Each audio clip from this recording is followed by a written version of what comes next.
Before we begin, I wish to acknowledge this land on which the University of Toronto operates. For thousands of years, it has been the traditional land of the Huron-Wendat, the Seneca, and the Mississaugas of the Credit River. Today, this meeting place is still the home to many Indigenous people from across Turtle Island, and we are grateful to have the opportunity to work on this land. Well, good afternoon. My name is Merrick Gertler, and it is my great privilege to serve as president of the University of Toronto. I am so pleased to welcome you all to our 5th annual U of T Entrepreneurship Week. Today, it's also my pleasure to welcome our distinguished alumnus, co-founder of Moderna Therapeutics, Dr. Derrick Rossi, who will deliver a special keynote address as part of our RBC Innovation and Entrepreneurship Speaker Series. I'd also like to extend a warm welcome to BNN anchor Amber Kanwar, who is moderating today's event.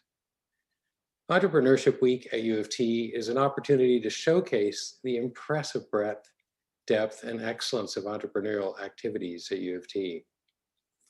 This year's festival is unprecedented for obvious reasons, as we are coming together virtually to recognize and celebrate innovation across the U of T ecosystem.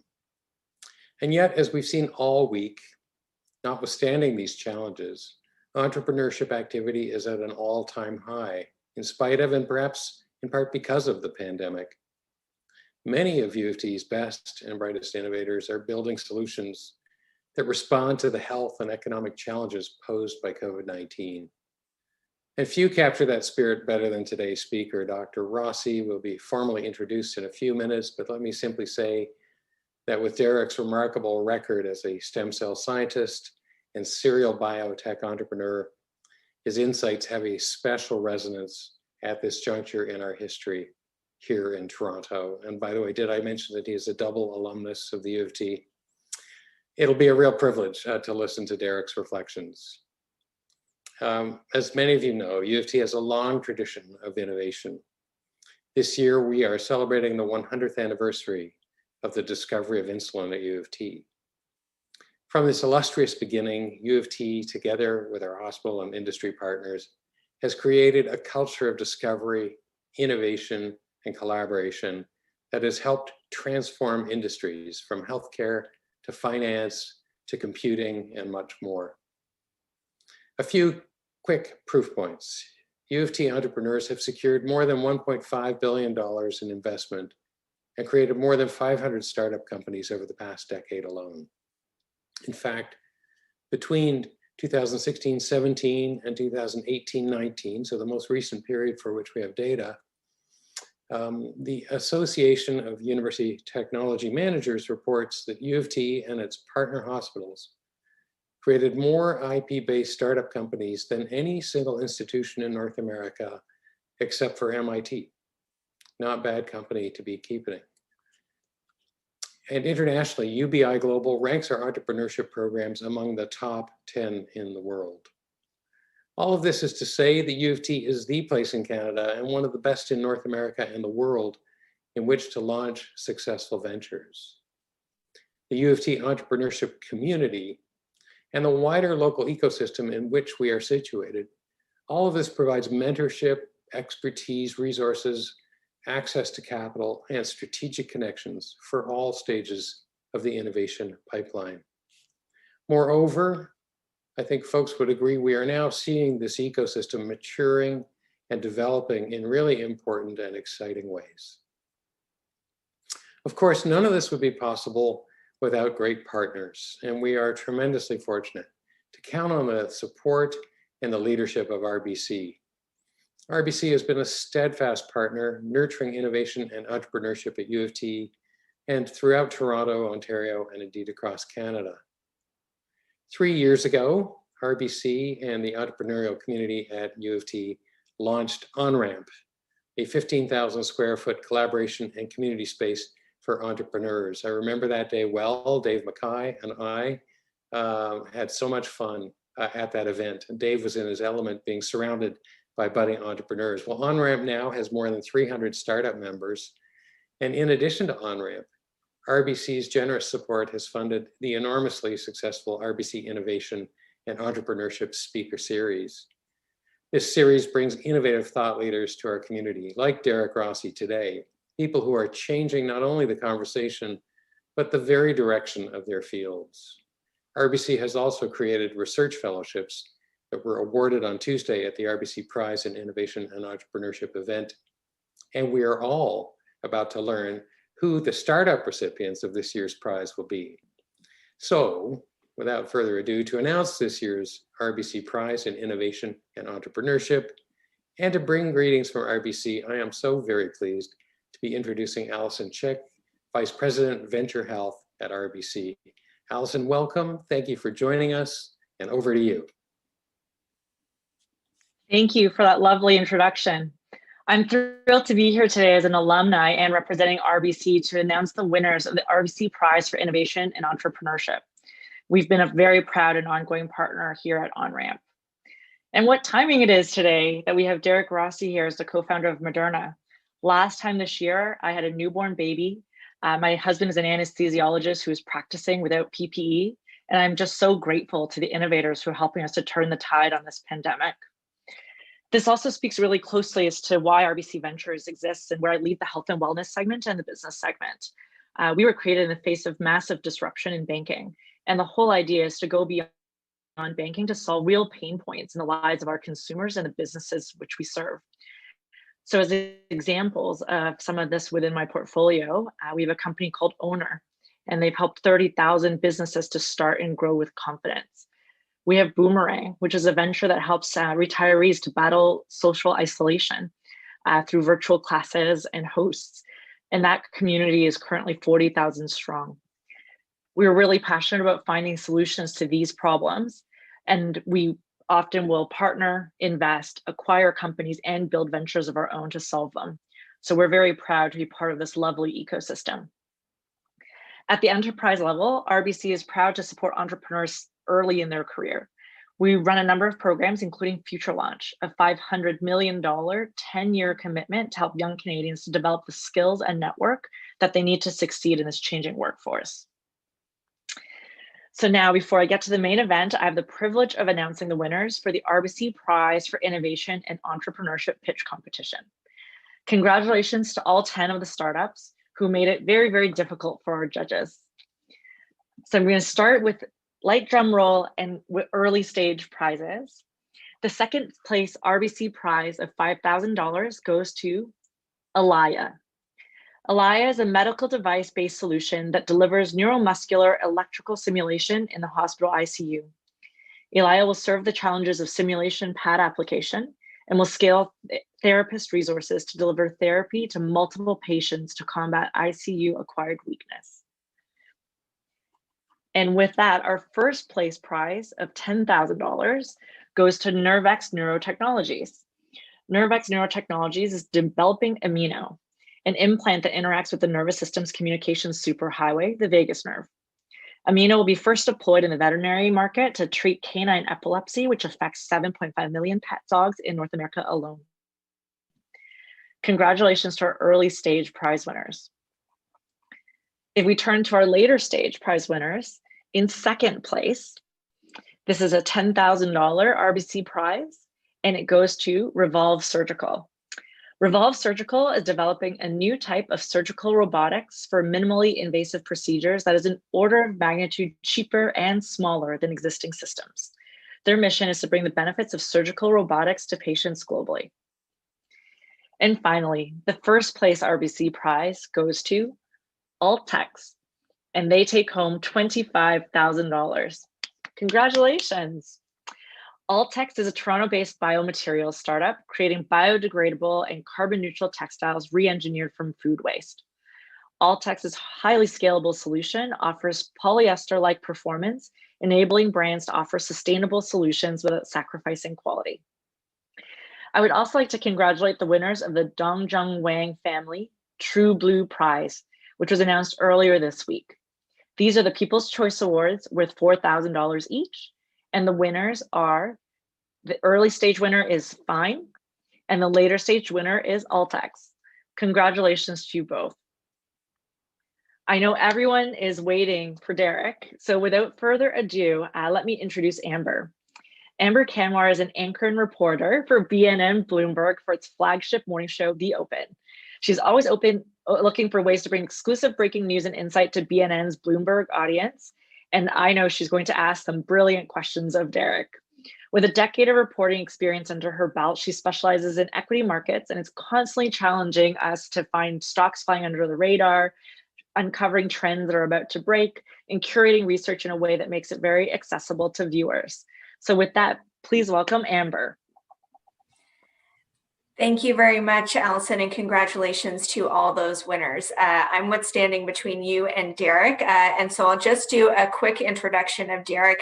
I've got in front of me a 3-paragraph bio of Derrick, and normally when I have that, I try and whittle it down, but I'm really struggling to leave anything out because it's all really impressive. Of course, we know he's a co-founder of Moderna, which has become a household name, but his scientific discoveries and breakthroughs have been named by outfits like Time as one of the top 10, I should say, medical breakthroughs of 2010. He's been named Time's most influential person. Of course, that one of 100 influential people. Of course, a lot of that began at U of T. He got his bachelor's and his master's at U of T before getting his PhD at the University of Helsinki. He's been an associate professor at Harvard, and he is a serial entrepreneur. After Moderna and in between the company he's currently now the co-founder and the CEO of, he has founded several other companies. So there's a lot that we can learn today from Derrick, and he's going to take us through the broad spectrum of all the science and the exciting science that he has helped to pioneer, what he sees coming down the horizon. And then when he talks to me, I dropped science in grade 11. We're going to talk about the business of biotech, the funding environment, and just how he sees things playing out with the COVID-19 rollout. So without further ado, Derrick, come on in, and I look forward to a discussion after your presentation. Well, wonderful. Thanks for the intro, Amber. Very, very nice. And hello, U of T and Associated. Great to be with you today.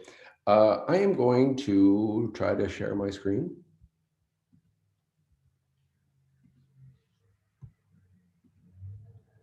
I'm going to assume that that worked.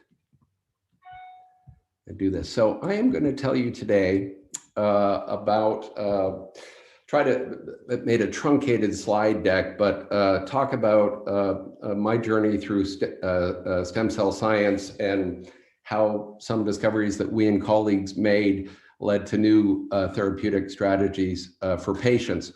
But before I do that, I used to teach a course to Harvard undergrads for many years. It was an entrepreneuring course focused on moving sort of ideas in science from the bench to the bedside through the formation of biotech startups.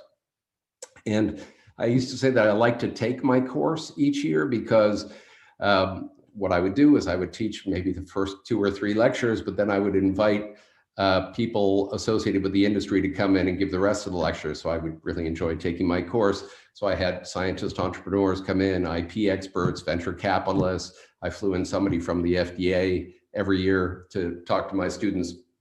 It was fascinating. But what I also thought was really interesting was that, these very accomplished people often did not have a linear track to get to where they were. So one that I like, for example, was a guy named Mark Levin, who's he was the CEO of Millennium Pharmaceuticals and then went on to found Third Rock Ventures in Boston. Very accomplished guy. And he told the story of how when he set off as an adult, he really had his eyes focused on the shoe industry and he wanted to be the shoe king. And so how the shoe king ended up being, a biotech CEO for, next gen sequencing, and then this Third Rock venture capital firm that launched many important companies, I found interesting. So I thought I would tell you about my journey, which is totally nonlinear as well. And it's a global journey, which starts in Toronto, where I was born and raised. I did my undergrad at U of T, and before going into grad school, I took a gap year and I flew to Central Africa and canoed down the Congo River, flew back to Toronto and entered a PhD program mentor there was Alan Bernstein, but I didn't get that PhD. And the reason is manyfold, but part of the reason was I was being beckoned to move to France. I had the opportunity to move to Paris, and I think every young person, if they get beckoned and have that call, they should go. So I entered yet another PhD program working with Olivier Delatte, but lo and behold, there's another PhD that I did not complete. And the reason I didn't complete that one was really just sheer exhaustion. Going in the lab all day and then staying up all night, having fun in Paris is exhausting, but fun. I then moved to Dallas, Texas, where I worked with an old colleague of mine, Mark Henkemeyer, who I actually met when I was in Toronto doing my graduate work. And who'd ever thought I left Texas, but I did, and moved to Helsinki, Finland. Entered yet another PhD program, working with somebody who had graduated or recently started his lab, came out of Bob Weinberg's lab, a big lab at MIT. And I know you're all kind of expecting me to put another red X over top of that PhD, but that one I actually got. I also met my wife, then took a postdoctoral position at Stanford, where I worked with this fellow, Irv Weissman, who's really a pioneer in the stem cell field, although I will say that stem cell science has its origins in Toronto with Tilla McCulloch's discoveries describing stem cells. But Irv was a great stem cell biologist, and I started to work on blood-forming stem cells, published a bunch of papers, had a first daughter who oddly came out as a fully developed 10-year-old child. Then I took my faculty position at Harvard Medical School, where I had a great team of people, a couple more kids, a couple more girls. And so the conclusion I'd like to make is, travel the world, do some cool science, work with some smart people, and possibly along the way have a family. I think nonlinear is okay. So let me jump into some science. And I'm going to try to make it science light today, because I realize that not everybody is a scientist, Amber included, I understand. So it starts with this fellow here, a guy named Shinya Yamanaka, who many may know is now a Nobel laureate, but he published this paper in 2006 describing that if he expressed 4 transcription factors, genes, in any cell type of the body, he could convert those cells back to an embryonic stem cell-like state that could then become any cell of the body.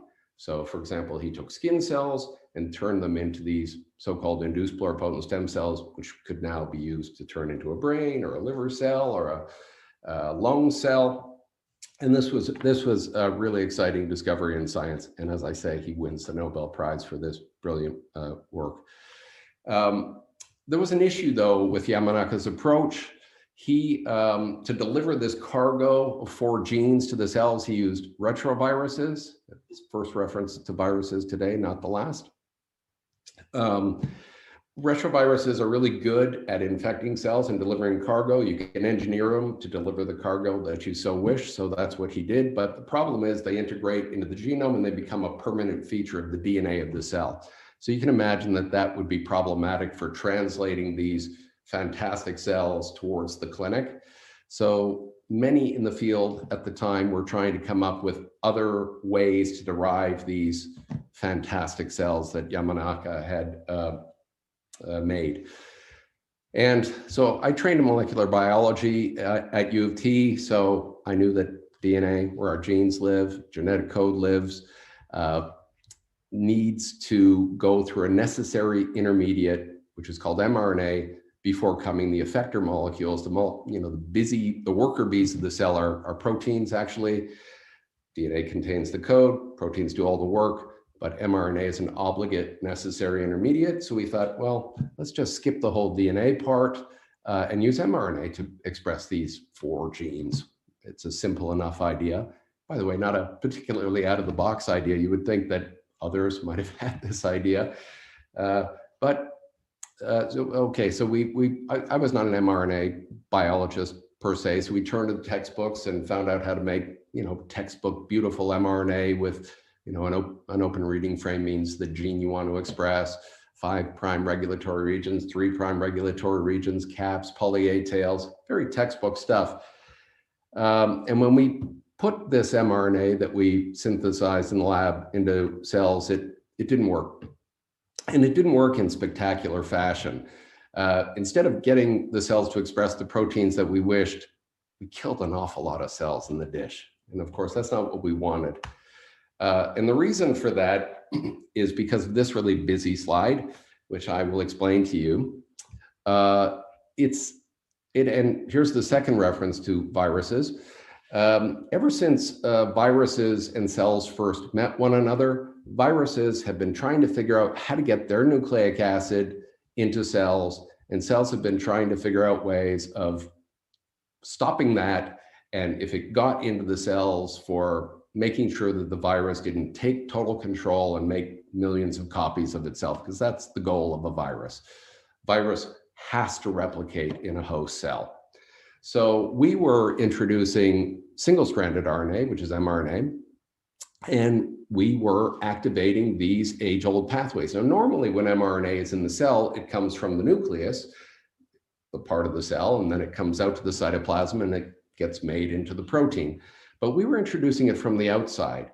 And a nucleic acid, RNA is a nucleic acid, DNA is a nucleic acid. A nucleic acid coming in from outside the cell looks an awful lot like a viral genome to the cell as it comes in. So sure enough, we were tripping these millions of year-old pathways that are designed to detect that and stop that. And so if it's robust enough, if you elicit an antiviral response in cells, the cell does what all good cells should do, which is commit altruistic suicide to kill itself prior to allowing the virus to take control and make millions of copies of itself. So we were basically putting the mRNA onto the cells, and the cells were saying, looks like a virus, and killing themselves appropriately so to stop the viral infection. Of course, it wasn't a viral infection, but it looked so to the cells. So that could have been the end of the story. And I probably wouldn't be here speaking with you today about this if it were the end of the story. But so we turned to the literature and we found out that actually the building blocks of RNA, which are called nucleosides, are actually modified very heavily in vivo in all cells of our body. There's actually over 110 different modified nucleosides. And we were using unmodified nucleosides when we were synthesizing our mRNA, as one would do if one looked at a textbook and said, how do you make mRNA? Well, the other thing about modified nucleosides, and this was the work of others that had published a paper, Caitlin Carrico and Drew Weissman, a couple of years earlier, was they had found that certain modified nucleosides, when incorporated onto just little short stretches of RNA, they weren't even using mRNA, they were just looking at this antiviral response. But certain of these modified nucleosides, when you introduce them from the outside of the cell now, could bypass this sort of antiviral recognition system to basically bypass it. So we took the leap to say, well, maybe we could synthesize mRNA, protein encoding mRNA now using these modified nucleosides. So the first protein that we went to make is a test protein called green fluorescent protein. It comes from the jellyfish. It's what, that green light the jellyfish make is because of this green fluorescent protein. And so when you make an mRNA for green fluorescent protein and put it into cells in a dish, this is a low magnification. Each time you see a little green dot there, that's a different cell expressing the protein. So you got a few cells expressing the protein, but the plate should have been full of cells, but it wasn't, because if you look down at this graph here, this is the viability. We were basically killing the cells. So 100% viability here. So one dose of this unmodified mRNA, and we killed 80% of the cells. So we thought, well, let's try to substitute some of these modified nucleosides in place of regular nucleosides. So for example, 5-methylcytidine instead of cytidine. And now you could get actually a lot of green cells and a lot more happy live cells. Another different nucleoside modification is called pseudouridine instead of uridine. And similarly, more green cells, more happy cells. But when we combine the two, because they're actually different nucleosides, one's cytidine, one's uridine. So if we combine 5-methylcytidine and pseudouridine, you have a plate full of happy green cells and they're alive.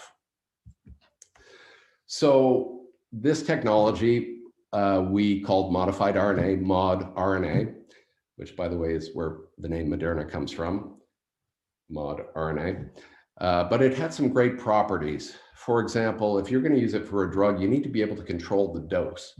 So this is an experiment. I understand many of you can't read this, other than to say that the more mRNA that we put in dose-wise, which is here, the more cells we got expressing the protein and the more intense the green light was. In other words, a dose dependence. If we wanted a little bit of the protein expressed, we could put in a little mRNA. If we wanted a lot, we put in a lot. That's a good property for a drug.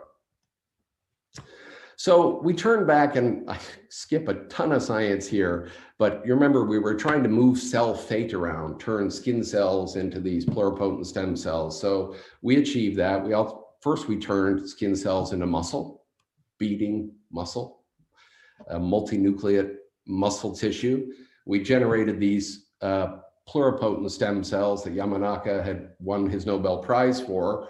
We did it way more efficiently than Yamanaka did. Here's Yamanaka. Every time you see one of these brown dots, it's a pluripotent colony. This is what Yamanaka's results would have looked like. This is what ours looked like. It was incredibly efficient. And then we did a cool experiment, which I liked a lot, was we then took these cells and took it to another cell fate, a totally different cell fate, again, using the same technology.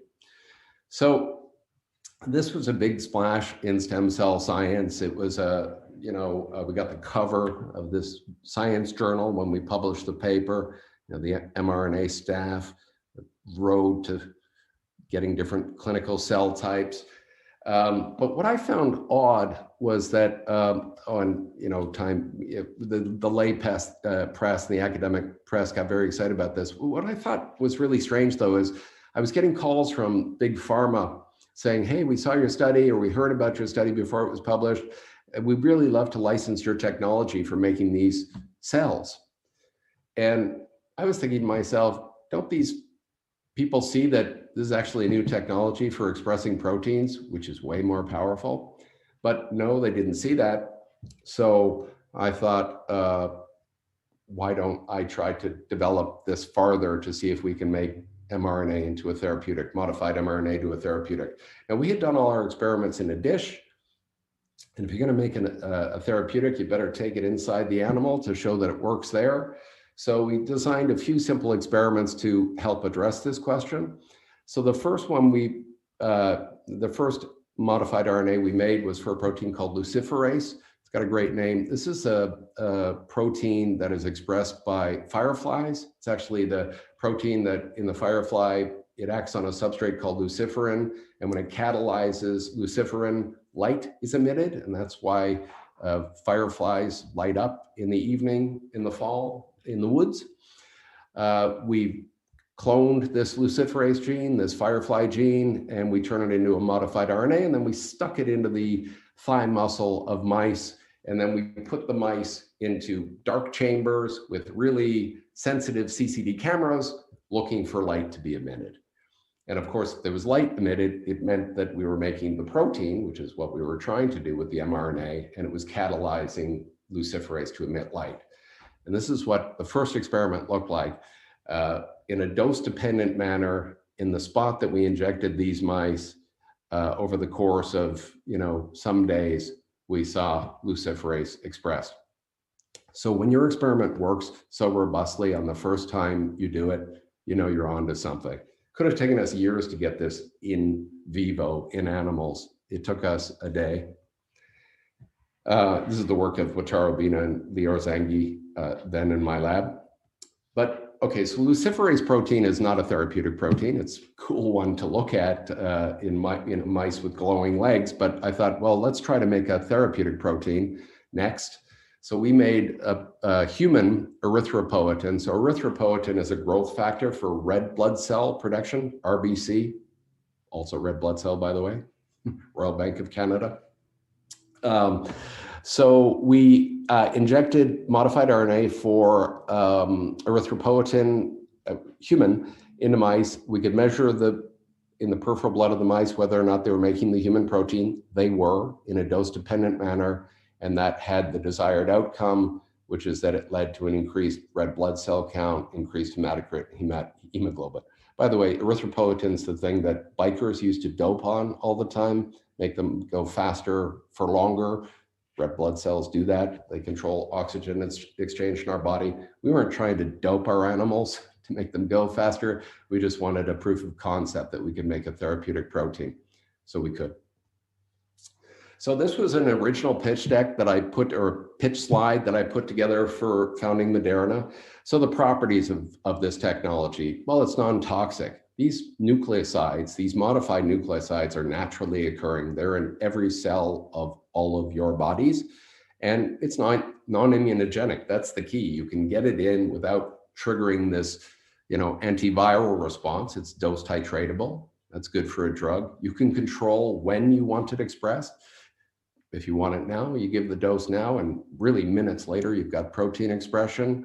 You could do that transiently, one dose, or sustained, multiple doses, which we showed, I didn't show you.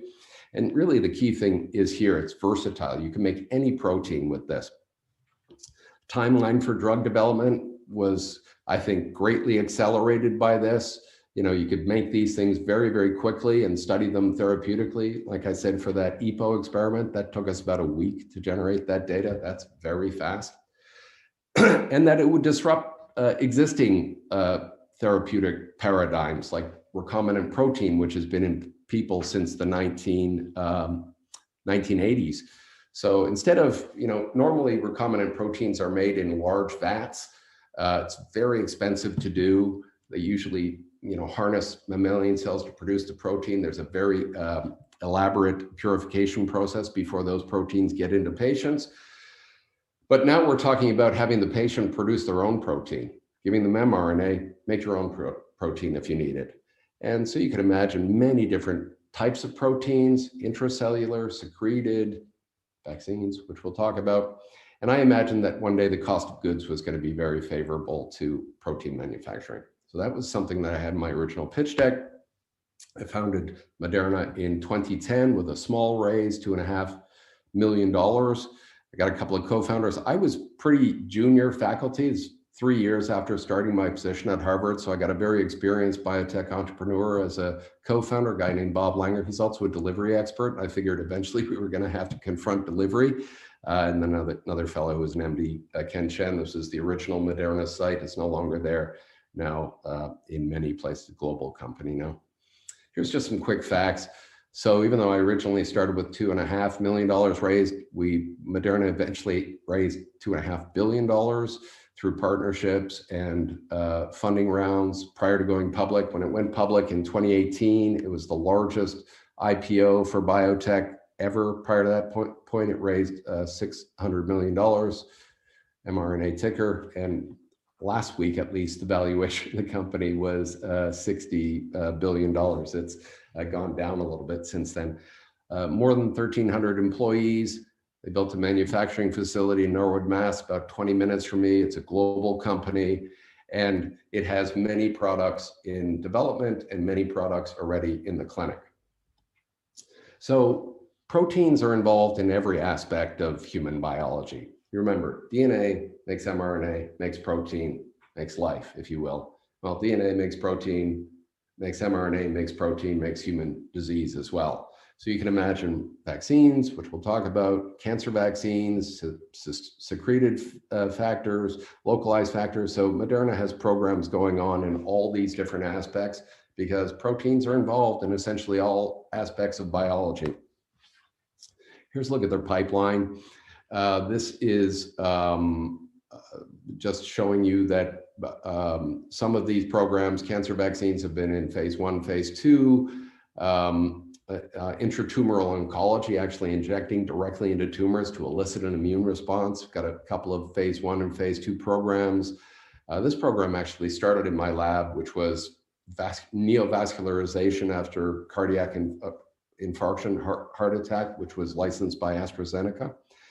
And then I couldn't fit all the pipeline onto one slide because it's large.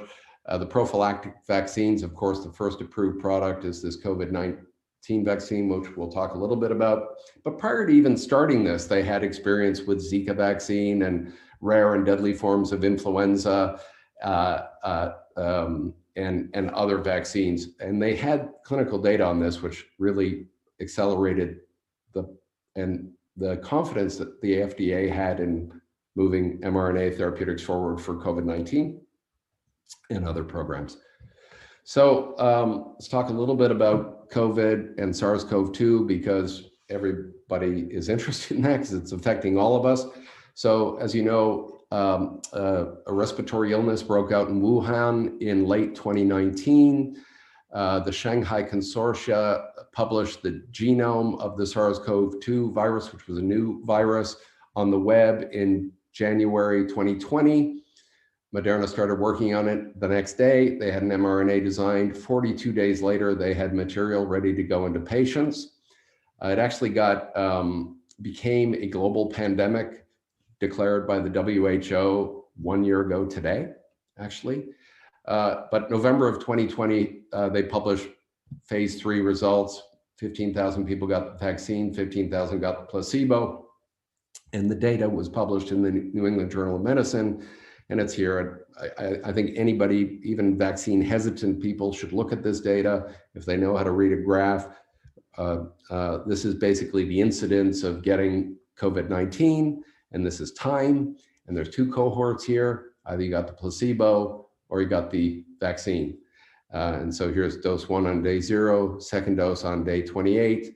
And you can see that the people that got the mRNA no longer got COVID-19, whereas those that got the placebo continued. It was a raging pandemic, continued to get COVID-19. There was 196 cases reported in this study, 30 of them severe, respiratory, requiring ventilation. There was 1 death. All of those severe cases, and the death that was in, unfortunately, the placebo group, as you can imagine, was 94% effective at preventing COVID, 100% effective at keeping people out of the hospital. So that's good. And other vaccines by Pfizer, BioNTech, for example, same technology, similar results, and there's other technologies coming that are also proving to be very effective. People want to talk about variants, so I put this slide in. So this is a variant. This is a picture of what the genome of SARS-CoV-2 looks like. And this is a variant with these mutations shown here, a variant that emerged in South Africa in October of last year. It's called variant 351. These are all mutations that occur in the spike protein, which is this red protein here. Spike protein is on the outside of the coronavirus. It's actually what engages with human cells to initiate the infectious cycle. And it turns out that this variant is actually, the vaccines work against it. They don't work as well. And that's been shown on the ground in South Africa with trials led by Johnson & Johnson, AstraZeneca, but also in lab shown by Moderna and Pfizer. So guess what? We know the sequence of this variant. So Moderna shipped a variant-specific mRNA to the NIH last week, and yesterday they dosed their first patient. So we have this technology that can really respond quickly to emerging threats and threats that change their sort of what they look like. And I think that's encouraging. I'm going to pause and take a breath and change subjects onto a different topic, which is stem cell therapy. And this actually really has its origin in Toronto with the work of Tilla McCulloch, who first described hematopoietic stem cells. So hematopoietic stem cells, or HSCs, are the functional units of bone marrow transplant procedures. So it's a global procedure. There's about 50,000 performed each year. And it's used to treat a wide variety of malignancies, primarily blood disease, blood cancer, leukemia, lymphoma, myeloma. But it's actually a really last resort therapy. Your clinician will try every possible therapy before giving you a transplant. And the reason for that is bespoken by these numbers. So the 1-year survival rate for HLA matched sibling donors, you get your marrow from your sibling who is a close genetic match, is only 70%, and 55% for unrelated donors. So what kills patients is primarily relapse of their primary disease, but opportunistic infection and graft versus host disease claims a lot of lives as well. This is, I think, a really cool picture. So this woman here, Nancy McLean, is the oldest living transplant survivor. She was transplanted by this fellow, Dr. Robert Kyle. And when this photo was taken, this was 52 years later. She had a lethal bone marrow failure syndrome. What I love about this picture is actually this third person, who you only catch a little bit of the side of her face here. But if you look closely, it's like, that person kind of looks like that person, doesn't it? Well, it's because it's her identical twin who was her donor. And at the time, we didn't know about HLA typing. And the only transplant that really worked was from an identical twin to their twin. Otherwise, you would reject it. Luckily, we now know about HLA typing such that you get a picture like this. This young woman, Jocelyn Miller, had very severe sickle cell disease. And here's a picture with her donor, Petra Poker, who is a German lady who had the good genetic match to cure her of sickle cell. Love that picture. But there's significant toxicity associated with transplantation. And you really don't get it unless you're on your deathbed. So there's about 50,000 patients a year that are transplanted, largely for blood cancer. But actually, there's clinical studies showing that you can, if this were a safe procedure, you could use it for so many more things. Hemoglobinopathies, for example, beta thalassemia or sickle cell, blood diseases. If you swap out the blood of those people, they won't have those diseases anymore. And even yet, there's clinically promising data for autoimmune disease, for example. Autoimmune disease is, as the name suggests, an immune disease. So if you could swap out the blood system of somebody like that, you might be able to cure autoimmune disease. So imagine the number of people that could actually get this if it were safe to do. So that's what we decided to tackle in my lab. So the normal procedure for transplant is donor hematopoietic stem cells are collected from a donor, processed, cryopreserved. And really the key thing here is the conditioning of the patient. So thank you. Why bring me a coffee? In order to have a transplant the graft to take, you actually have to clean out the blood cells of the person getting it. And that's done with high dose irradiation or chemotherapy. And that's pretty non-specific and pretty, when you get full body irradiation, it's not just hitting your blood, it's hitting every cell of your body. And then you get your transplant. So we imagined you could potentially intervene at any of these points to improve transplant, make it safer, in particular conditioning. And so we started to look at this in the lab, and we took a strategy where we know what the blood stem cells, what proteins decorate their surface very well from years of profiling these cells. So we know that they actually express proteins on their surface that are pretty unique to those cells. So we came up with a strategy that if we hooked up an antibody, and again, an antibody is an immune molecule that binds to proteins. If we hooked that up to a immunotoxin, something that would kill the cells with binding, if we had one that was specific for the stem cells, we could have that antibody bind, kill the stem cells, in other words, condition the patient to then receive the graft.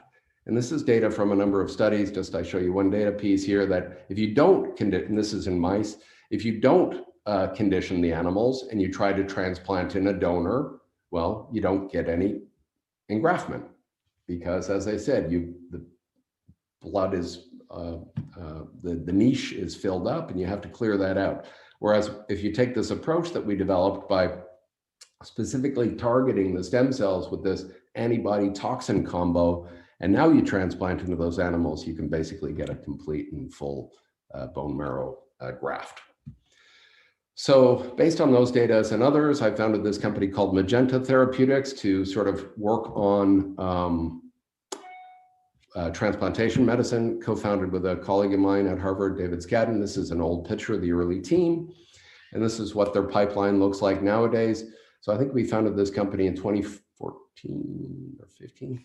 It went public in 2018. It raised $100 million and now has, well, this is a few days old, market cap of 600 million. And it's in the clinic for a stem cell expansion product that's in phase 1 or phase 2 for multiple indications.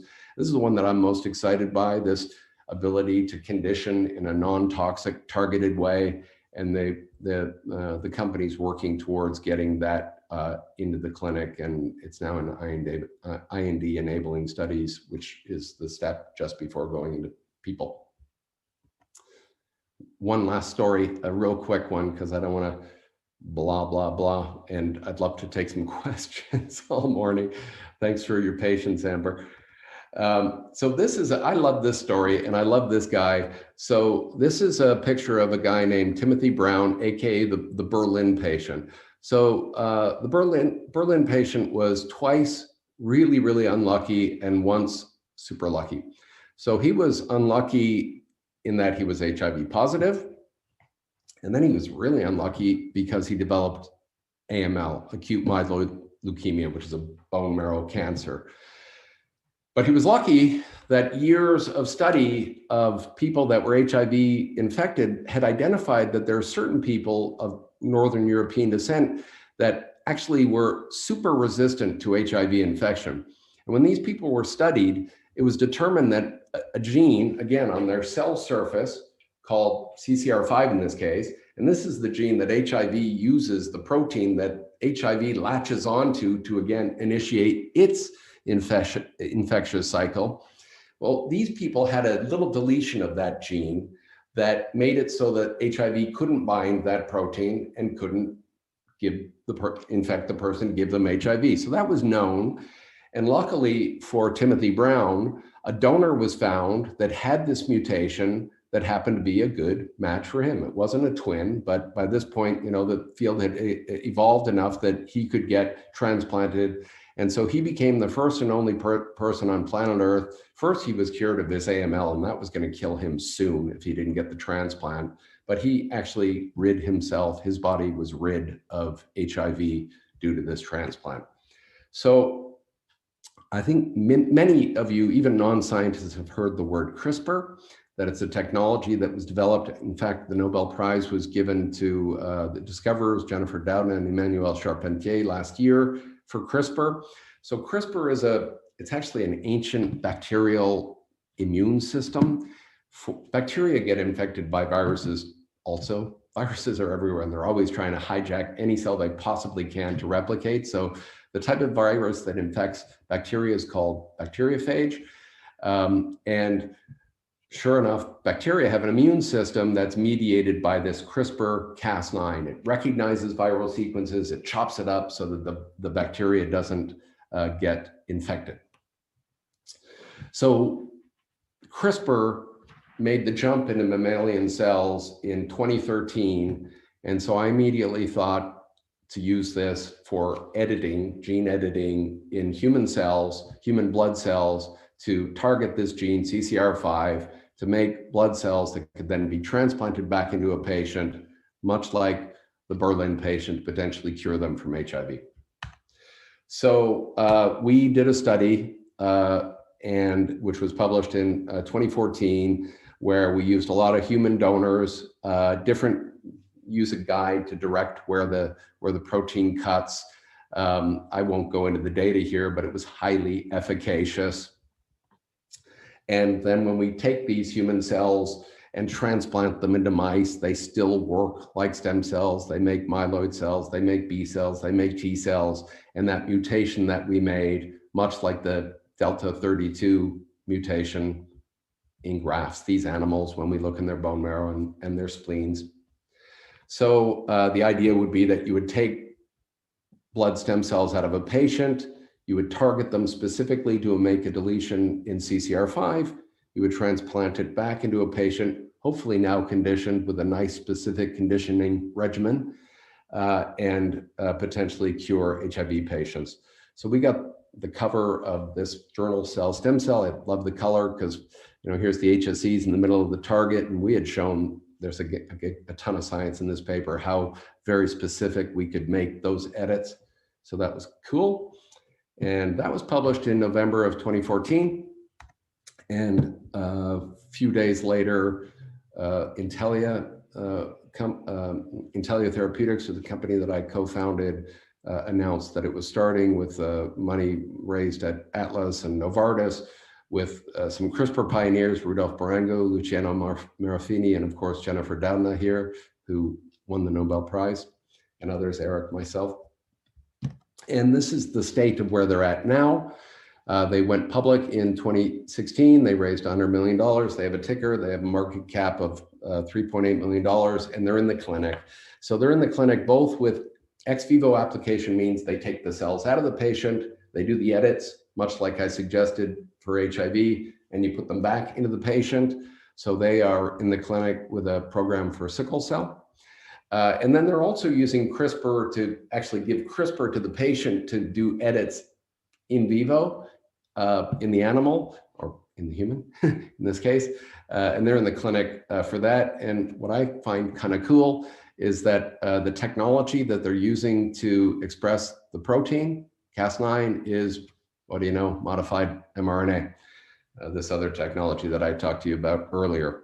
So I believe there's students watching today, and so I put this up for them just to say, it used to be that when you went into biomedicine, you were thinking academia. Certainly I was when I entered my biomedicine, but biotech really is a vibrant industry. It's a growing industry. It will continue to grow. This is just a picture of Cambridge, Mass, and it's an old picture actually of all the biotechs in the Kendall Square area. So here's Moderna here, here's Intellia here. Magenta is probably here somewhere, I can't see it. And the density is increased more. So I encourage people to think about academics doing science, think about a career here, because there really is a lot of great career opportunity. But prior to doing that, I would encourage you to travel around the planet, do some cool science, work with some smart people, and maybe start a family. So I'll stop there and take questions if you have, or turn it over to Amber to lead the discussion, I guess. Thanks so much, Derrick. That was a fascinating presentation. And kudos to you. You explained it really well. Even I think I understood most of it, but don't, there's no pop quiz Okay, I promise. at the end of this. But the number that stood out to me, 42 days from, understanding what COVID-19 was to basically having the solution. That's incredible. And it's all because of the seeds that you sowed a decade before. And I mean, your life today is so transformed from what it was when you founded Moderna. And because you're such a serial entrepreneur, I'd love to know, why did you leave Moderna? What is it that kind of had you setting your sights on something else? Well, so I didn't leave Moderna. So I never officially joined the company. I founded it, and then I was on the scientific advisory board, and I was on the board of directors for 4 years. But of course, I kept my day job at Harvard Medical School because I had a lab full of people and we were working on lots of cool things. So that was the first company I founded, and I was integral to founding it because the science came out of my lab. The first Moderna employees embedded into my lab to learn the technology. But I didn't really know much about running a company. So I was very critical in the early stages because I knew the science very well. But as the company progressed, it got out of my area of expertise, my knowledge, and although I was fascinated to watch it, what I brought to the table was less and less critical, simply because I hadn't done it before, which makes sense. So I decided to step off the board and the SAB in 2014. Also, I had other ventures that were percolating in the lab, and I didn't want to have a conflict. For example, we talked about the CRISPR company, which we were using mRNA to express CRISPR, and we started Intellia. So it became a little bit entangled. And So that's kind of primarily the reason I jumped off. I had a day job, a lab with 20 people in it and starting several other companies. And I loved it. And I follow the science and I know the science very well. And I'm obviously a shareholder, but it's okay that I stepped off. It made sense. Somebody once told me an analogy, and you'll appreciate this because you have kids, that your kids' traits are more evident in retrospect. You know, things that they did in the past make more sense once you understand who they are as they're older. But with their kids, you're still kind of putting it together. And so those behaviors, they make more sense in retrospect. And so when you look at the role that Moderna is playing today and how fast they were and how much they've had to ramp up to be part of the solution to ramp up in COVID-19. Do you have kind of that similar feeling? You know, looking back, you could see that the culture, the technology, the funding, it was all coming together that almost led to this was the destiny. The ambition was massive. When we started Moderna, the ambition, I remember just from a money perspective, which is, you could argue, not the most important ambition because it wasn't mine, but very early we were talking about making this a $100 billion company. I was mostly thinking about, hey, we can use mRNA to treat human disease. And part of the issue was the challenge Moderna had was what diseases to work on. There are 6,000 genetic diseases where there's a mutation in DNA gives gives rise to mRNA with mutations, gives rise to a defective protein, which gives rise to disease X. I envisioned applying the technology to that setting. And it was an abundance of riches, quite frankly. What do you work on? You can't work on all 6,000 genetic diseases, and that's not including cancer, which is a genetic disease. I will say, though, the ambition was massive. So Moderna, for example, ran in stealth mode for the first 4 years, filing IP to pretty much imagine tackling anything and everything with mRNA therapeutics at some point. There was a project called, what was it called? Project 8, was it called 8,000? Somehow I feel like I'm screwing up the number, but making 8,000 different therapeutic proteins with mRNA, filing a patent, which, by the way, went on to be the largest patent filed ever in US patent history. You know, it was not this big. It was like, you know, because when you demonstrate 8,000 proteins that you can do that, that's pretty big. That was the type of ambition that we had at Moderna. So it actually doesn't actually shock me to see that it went on to, you know, this type of end. I always believed in mRNA therapeutics. Did I believe that the first application would be a global pandemic? No. So great that it happened to be right where it was. You know, the timing was perfect for, it had built a manufacturing facility, it had lots of money, it had understood the science of mRNA and how to make the sort of the delivery capsule, these lipid nanoparticles. It had worked on multiple different vaccines already through the clinic. There was confidence at the FDA that this was a good technology to bet on. All of these things lined up perfectly when this pandemic hit. And actually, to be honest, they started working on it before it was a pandemic. It got declared a pandemic 1 year ago today. They started working on it in January 2020. A science question, but this technology, is it the kind of thing for this particular treatment, COVID-19, that needs to be re-upped every year? So kind of like a flu shot, or is this, you know, you get your 2 shots, and for the strains that we know of, you're probably good unless we see further mutations? Yeah, well, it's a good question. And the answer is we don't know yet. Is this virus going to become endemic, or are we going to eradicate it a la smallpox off the face of the earth? I think it's a pretty good chance of it becoming endemic simply because of the numbers of people that are infected globally and the chances that that provides the virus to evolve, which of course it is already with these variants.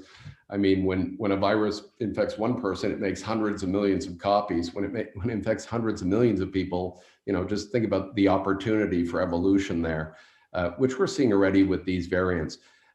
So although we don't know if it's going to be here in several years, I think it likely that booster shots at least will be addressing some of these variants that have turned out to be, selection of the fittest, more efficacious at infecting people, luckily not causing more severe disease yet, which is, by the way, another mutation which I think we should really worry about. But at least getting around better and infecting people is what we've seen of the current variants. The good news is that these technologies can really turn on a dime to address them. And like I said, the first patient yesterday was dosed with an mRNA for the South African specific variant, and it's given in a booster fashion. There's a lot of, I don't want to call it high maintenance, but the vaccines need to be kept in a very precarious type of conditions, very cold, that kind of, when you're trying to roll this out quickly, makes distribution hard. Is that always going to be the case? Well, there are many different types of vaccine strategies, recombinant proteins, Johnson & Johnson, AstraZeneca, adenovirus, Moderna, Pfizer, BioNTech mRNA with lipid nanoparticles. They have, just like something you would either keep in your fridge or a freezer, you would keep a popsicle in the freezer because if you put it in the fridge, it'll turn into a puddle, not a popsicle. Whereas you want to keep your lettuce in the fridge and not the freezer because you'll destroy your lettuce. So each of these things has its different temperature requirements. That's experimentally determined. Though with, to keep something at -20, you can all do it because that's the temperature of your freezer. And to keep it at +4, that's the temperature of your fridge. -80 those are in all hospitals around the planet. And originally Pfizer BioNTech wanted to transport in that. The colder you get, the more stable something is. That's just universally true. But there's pretty good stability at -20 and even +4. And even now Pfizer BioNTech has determined that as well, though Moderna had studied that earlier. The problem with getting too warm is they're in a particle called lipid nanoparticles. And at too warm of a temperature, the lipid nanoparticles fuse. And all of a sudden you get a lipid nanoparticle that big instead of that. And the dose that you want is in one lipid nanoparticle. So that's just true of all vaccines, different technologies, that they have different requirements. It's a bit of a factor, but at least in the West, all pharmacies have -20s, all have +4s. It's going to be more of a challenge in really rural areas in the developing nations, that's for sure. But there are other technologies, luckily, that are a little bit more stable for a little bit longer at higher temperatures. So I think they'll be more relied upon in those settings. It's just it's a popsicle or it's a lettuce. They're made out of totally different things, so you have to keep them at different temperatures. I love how accessible you're making all of this. We're going to have some questions from people in the audience who, by and large, are putting forth or working on their own biotech companies. So we're going to get to that in just a second. But before we do, Derrick, I have a question about funding. You kind of glossed over how quickly you were able to raise, $2 million initially, and then, oh, by the way, we raised $2 billion and, la-di-da-di-da, you moved on. That's a lot of work to get that kind of money. Were you as involved in that process with Moderna? Have you been more involved in it with subsequent companies? Or what would you say about the fundraising environment, what you've learned about what's key to success in raising money? Yeah, it's a great question. Every biotech is a different story. But certain lessons can be learned. So actually the first funding I got from Moderna was a colleague of mine who was in my department at Harvard, and he had previously founded a company called Leukocyte that was bought by Millennium Pharmaceuticals, made him a lot of money. I literally, as a colleague to colleague, showed him my science, and he said, at first his name's Tim Springer, he's a good friend of mine now. At first he was like really aggressive, I'm showing him my science and he's really just grilling me. I thought it was a little bit weird, but at the end of it, his demeanor totally changed. And he said, this is fantastic, I want to invest. So my first investment from Moderna came from a colleague. So you call it an angel investment. We then went to venture and raised money. And but a small amount of money at a certain valuation because we believed that, and $2.5 million is a small amount of money in biotech for raising. It might not be in other fields, but it is a very small amount for biotech. But we believed that we could build value relatively quickly and raise more money at increasing valuation. We got a CEO that was just a rock star at raising money. A guy named Stefan Boncel is still leading the company. And so every time we raised, and I think we went through up to A through G or even beyond rounds, the valuation just kept going up and up and up. And it was all, imagine if this works, and here's the data that suggests that it should. Look at how many different diseases, how many different applications we could do to this. This could be a big business. So the clarity of message, and it's a nice science because it's not black box stuff. Everybody, as soon as you tell them what mRNA is and what proteins do and how that's involved in human disease, everybody says, yeah, you should be able to address human disease with that. It's pretty easy. Other occasions, Convella Therapeutics, which I did not talk about today, but we raised that money for that company strictly with angel, and we didn't go to VC at all. So we raised $7.5, $8 million. And to be honest, I was an investor and I was just helping my friend and colleague get his company started, but somehow I became the CEO because I don't even know why. I was trying to retire, and I'm still the CEO of that company. Although luckily it's so self-sufficient, they don't need me too much. But after raising, $8 million or something around that range, we then made a big pharma deal, which was an option to acquire, which meant we never had to raise any more money. Pharma pays for all our R&D, and they have the option to acquire the company, which in all likelihood they will. So there are different ways to do it. But fundamentally in science, it better start with great science.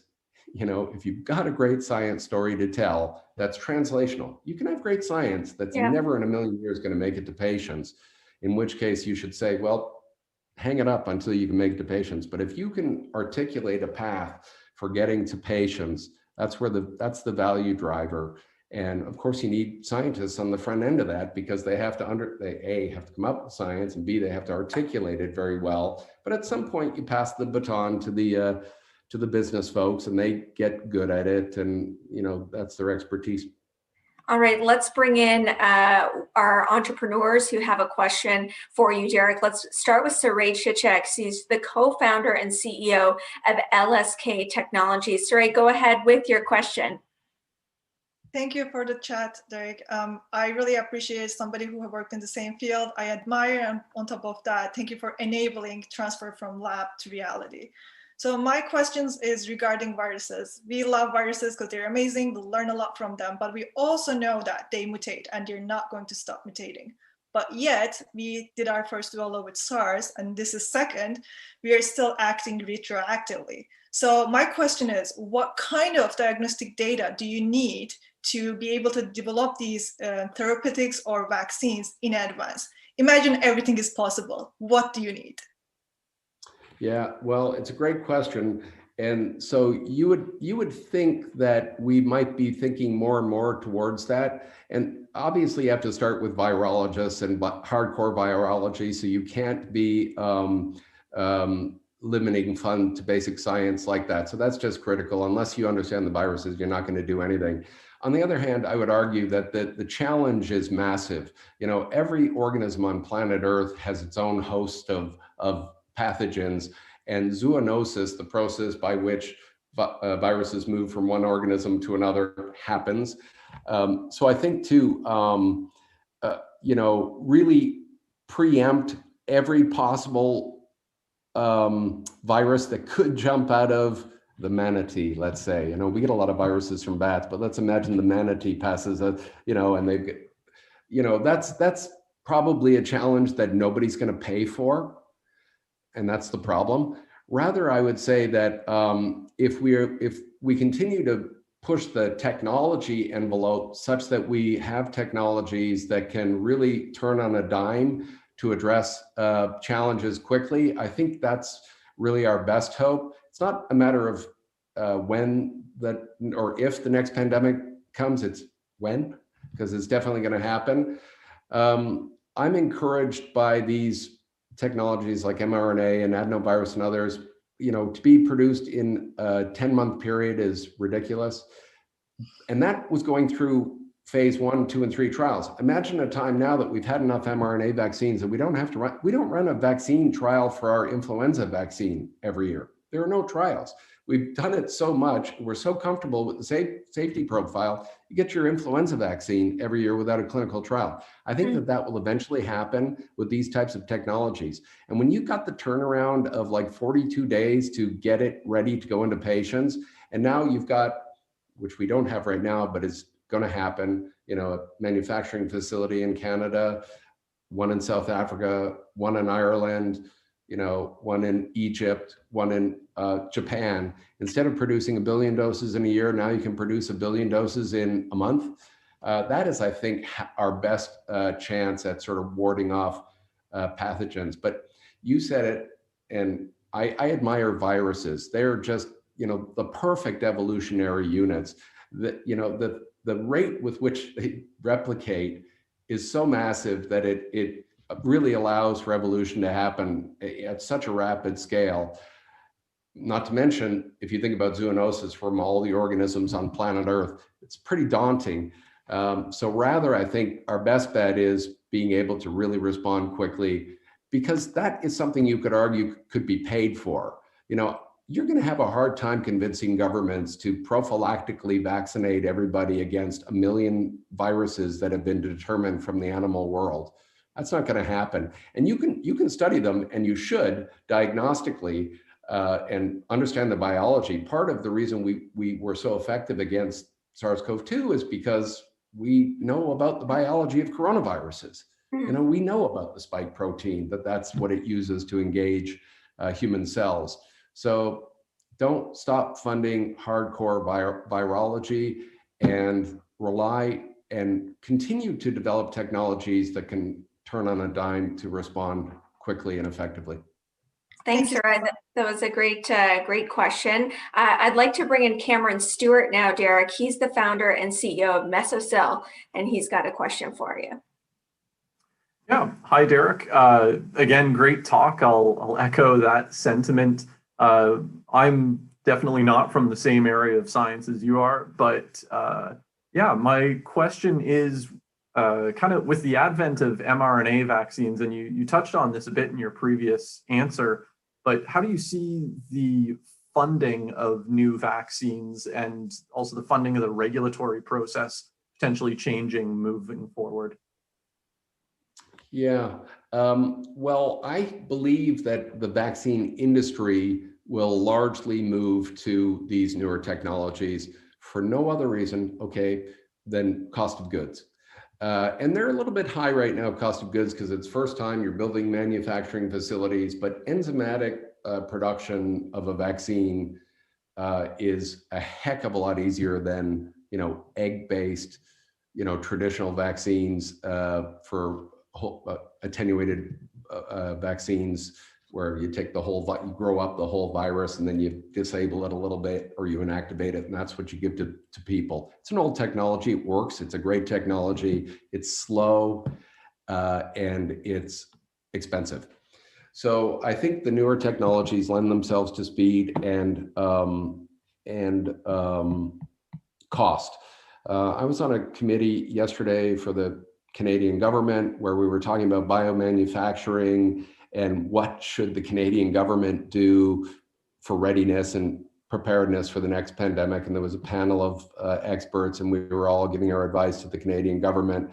And the consensus for everybody was there needs to be investing in manufacturing, because that's something that Canada is lagging behind on, and how to do that and what bets to make and how to become part of the global supply chain. Because Canada has sort of unfortunately taken itself out of the global supply chain, at least in this regard, even though, by the way, Canada was the first country to pay in full Moderna for its vaccine, other than the US, which had BARDA money and others, but yet they weren't first in the line to receive the vaccine. So I think domestic production of manufacturing. Domestic production is a very good way to ensure that your country is first or in line. And the best way to do that, my advice, at least to the government yesterday, was to do that in public-private partnerships.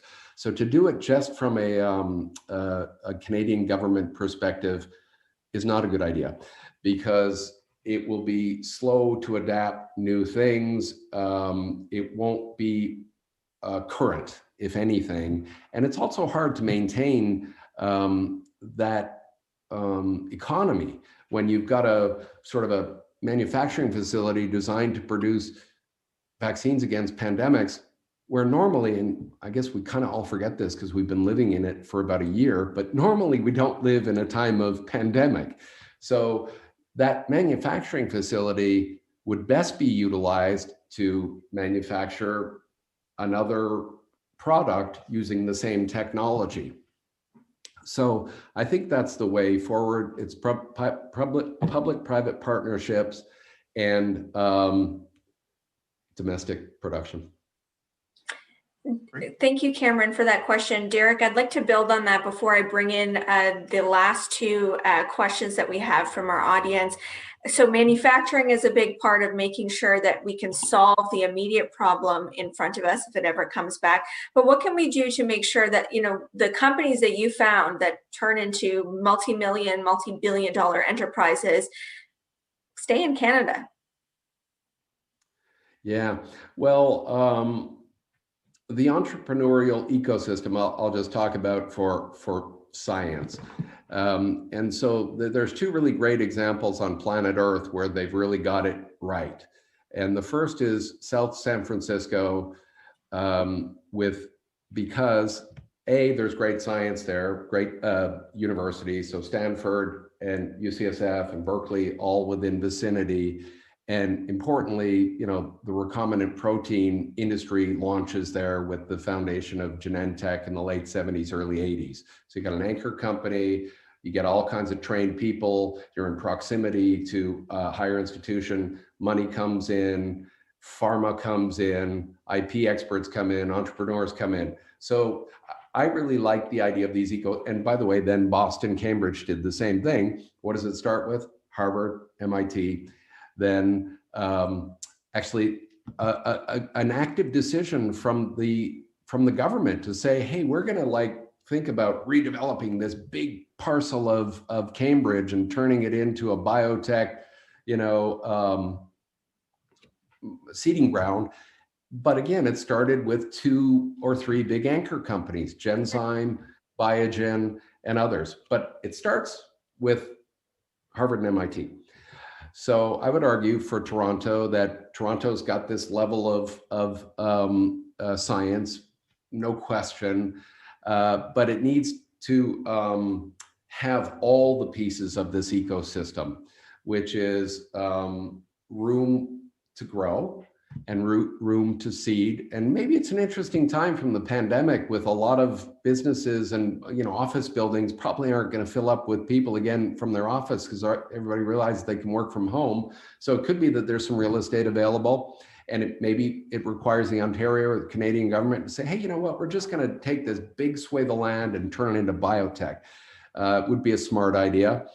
Again, you need the venture, you need the IP experts. Eventually, one element that I think is really important is getting pharma around, because pharma's model for filling its pipelines is biotech doing the stuff they're good at and then pharma buying them and filling up that's the whole model of how pharma works right now. So to attract pharma, in Boston, Cambridge, where I am, literally all of major pharma is here.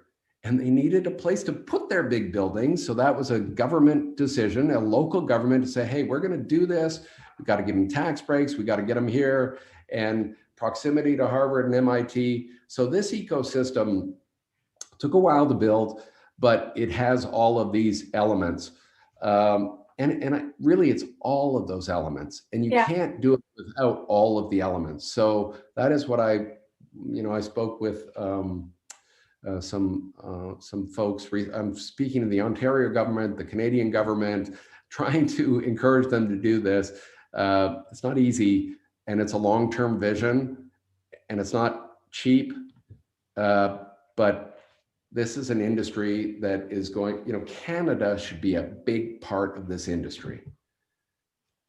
So. Good answer. I'm going to bring in our next question. Just keep in mind, we have about like 8 minutes left, so we've covered some great ground, and I wish we had more time, but let's bring in Joella Almeida, who's the COO of Medisys, and has got a question for us. Go ahead, Joella. Hey, Derrick. It was really nice to hear you mention, the temperature controls and pharmacies. It's an area that we're working with, distributing the vaccines through pharmacies. So I was wondering, what does success look like to you today as it pertains to distribution, compared to when you started long ago? So distribution for the vaccine, currently the vaccine? Well, success looks to me like something that I talked about already, which is the bottleneck that we have right now is manufacturing. So real success means, increasing manufacturing capacity 10-fold, let's say. That's number one. And then, the obvious answer and the real answer is that everybody on planet Earth can get vaccinated in a relatively quick and efficacious manner. That is, I don't talk about the rollout too much, but it's a big part of this. And you see that the rollout it's actually not the rate limiter. Rate limiter is still manufacturing, but it's the second most problematic aspect. And it's a challenge, right? We haven't had to do this before. And so I live in the US right now. And so some states are getting better at it than others. Some states are more populous than others. And, it's not a one size fits all. It really has to be tailored to the community. So the good news is I think there's a good practice ground here for the whole planet, because literally the whole planet is responding to this, and learnings are being made along the way so that the next time this happens, one would hope that we learn from the learning moment and we're better at it the next time. But as I said, I think from the very get-go, manufacturing is the bottleneck. I think that's solvable. And then distribution and rollout, that's problematic, but again, I think it's solvable. Thanks so much, Joella. Let's bring in Natalie Gallant. She's the co-founder and CEO of Paradox Immunotherapeutics. Go ahead, Natalie. Hi, Dr. Rossi. Amazing talk today, just first of all. My name is Natalie. I'm one of the co-founders of Paradox. And the problem that we're trying to solve at Paradox is rare diseases that cause organ failure as a result of protein misfolding. So to solve this program, we specially design antibodies that only target bad proteins that clog up organs, but leave the good or the healthy proteins untouched, thereby helping the immune system clear deposits from organs and restore organ function. So we're currently fundraising, and we sincerely appreciate the opportunity to learn from successful innovators such as yourself. And so my question for you today is, as co-founders, we put in like 110% into building our company to the point that our entire lives can revolve around the startup or the technology. So looking back, did you ever have any regrets about any difficult life choices or life decisions or opportunities that were presented to you along your entrepreneurial journey? Regrets. You know what? No, at least off the top of my head, because, you learn as you go along, and, even failure is one of the most informative things that could possibly happen to you in life in general, and how to get around it. So I used to, I think I mentioned, teach this course to Harvard undergrads to come up with biotech ideas, and some of them were the most crazy ideas, like really just nuts stuff that didn't have a snowball's chance in hell. But I appreciated the energy and the creativity. But I actually had a few of my students launch their companies, believe it or not, and although I didn't think they were particularly great ideas, and I told them as such, because I'm going to be honest, but they weren't terrible either. And they raised money. They raised a few $100 million and, a few $100,000, $100 million, and ran their companies for a while, and then ground them, and then they came to a halt. And I remember one of my students actually wrote a piece on this experience, which I really loved reading. And it was, you know, the learning curve of having done it, how much was learned, even in this failed endeavor. So I would argue that even if you're, and I'm not going to bet on whether or not the company that you're working on is going to succeed or fail. What I will bet on, though, is you're going to learn so much that the next time you do it, if you do it a next time, you're going to be that much better at it. So that's the experience that I had. So no regrets. Just be sure not to, you know, lose your life in your work and forget about the things that are most critical, which are your family. Thank you very much, Natalie, for that question. And thank you, Derrick. And I think probably your nonlinear path kind of helps you feel like you have no regrets, because you have this great privilege of seeing the world and doing world-changing things. So I really appreciate your time and your candor today. I hope everybody learned a lot. And before we close today's session, I'd like to bring in Scott Maybury, who's the Vice President of Operations and Real Estate Partnerships at University of Toronto, to bring us home. Scott, the floor is yours. Good afternoon. Wow, what a great session. I want to thank Derrick for such a stimulating talk, and particularly the finale there, the roadmap for room to grow, and you know, what are the elements, or all of the elements. The University of Toronto is trying to contribute where it can in those spaces. I'll give a few details during this, but we're supremely proud, Derrick, of what you've wrought on the world stage and the impact, the positive impact that is affecting now at improving the situation. Amber, thank you for such giving so much time, insightful questions, your overall commitment for covering this sector through Bloomberg News Network. I think it's part of the building a presence and place in Toronto is telling those stories, and you've been very key to that. My job is also, and it's an easy one, to thank RBC for their support. RBC partnered with us on On-Ramp. That's 15,000 square feet of space in the Banting building across from Mars, where students can come and hang out and you know, make progress. But that's been a very good partnership. I also want to thank the 4 U of T startup founders that generated those questions. Natalie there at the end, the enthusiasm, something I recognize. Great questions, great enthusiasm. My job is also to encourage everybody to attend the final event at 4 today on the U of T Startup Showcase. There's 10 high growth scale companies in that space. Blue Jay Legal, OTI. OTI is an early tenant of space. Derrick, David Naylor, former president, when I came in this job 11 years ago, said, we got some empty buildings, see what you can do with them. The former chair of chemistry, there are 9 startups, primarily student, coming out of PI directed inventions, started in chemistry. And so we tried to replicate that, and we filled that useless space, useless by definition for modern research space, but the Banting and Best buildings were perfect for students to get their feet wet and get things going. 50,000 square feet of space. It's been fully occupied for the last 10 years. OTI is one of those who you'll hear from in this.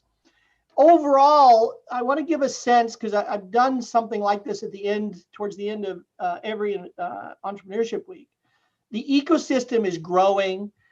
We are hosting, U of T helped attract and is hosting J&J, Johnson & Johnson's J Labs on the 13th floor of the Mars West Wing Tower, which we have an equity stake in.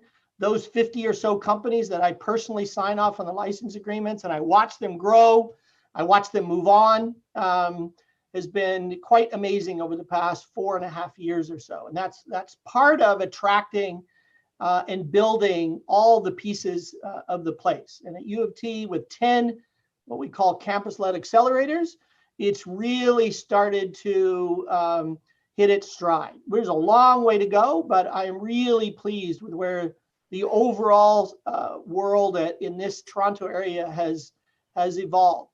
I'm going to end by saying, every year, I used to say 4 or 5 years ago, we're going to build a huge, inspired by what I saw in Kendall Square and in Cambridge and elsewhere, we're going to build an innovation center. We call it the Partners in Innovation and Entrepreneurship. We now call it Schwartz-Reisman because we hired some architects and said, let's imagine 750,000 square feet of space on the north side of College across from Mars, in the crook of the elbow of the hospital sector, the government sector, the university sector. Let's imagine what we can build here. Weiss Manfredi out of New York generated a really nice, stimulating, graceful schematic design that attracted Jerry Schwartz and Heather Reisman to give us $100 million. Phase one of that project that will house Vector and the AI function that came out of U of T, inventions here from Jeff Hitton's group, is out of the ground now and will be closed in by the end of this year and will occupy at the end of next year. We are now planning phase two of that, a laboratory building, more like 450,000 square feet, based on another U of T discovery, stem cells. So bioscience, regen medicine, and imagine the complementarity of having our AI researchers and developers next to in the same space as our regen medicine bioscience. That's where the University of Toronto is investing its time, its resources, including its land, because we believe this is a role U of T can play and help build Toronto into one of those places like Boston, South San Francisco, San Diego. We believe we're on that trajectory. We have a long way to go, but this is the role U of T is going to play. So in the end, Derrick, thank you again. Your contributions here are deeply appreciated. I think it shows what the University of Toronto, the role it can play, and primarily generating folks who go out in the world and make a real difference. So thank you. And thanks, Amber, again for your role. Super.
I get more and high. I get more and high. I get more and high. I get more and high.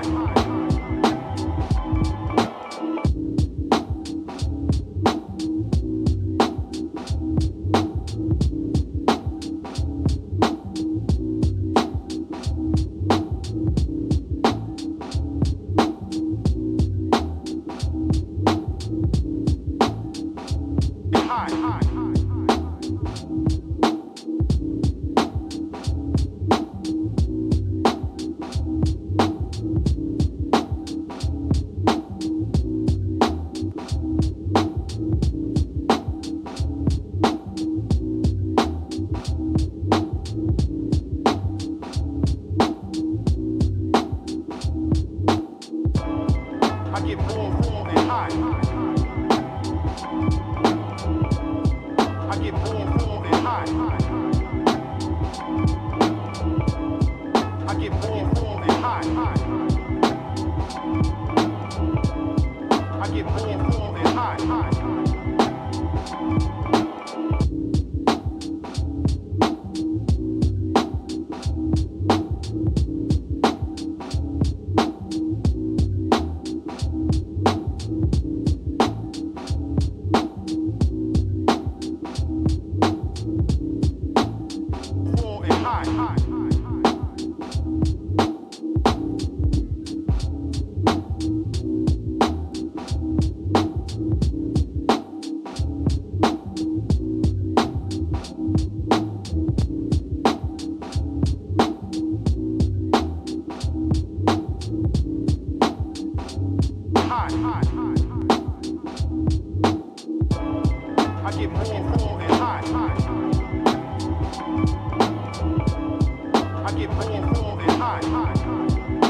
I get more and high.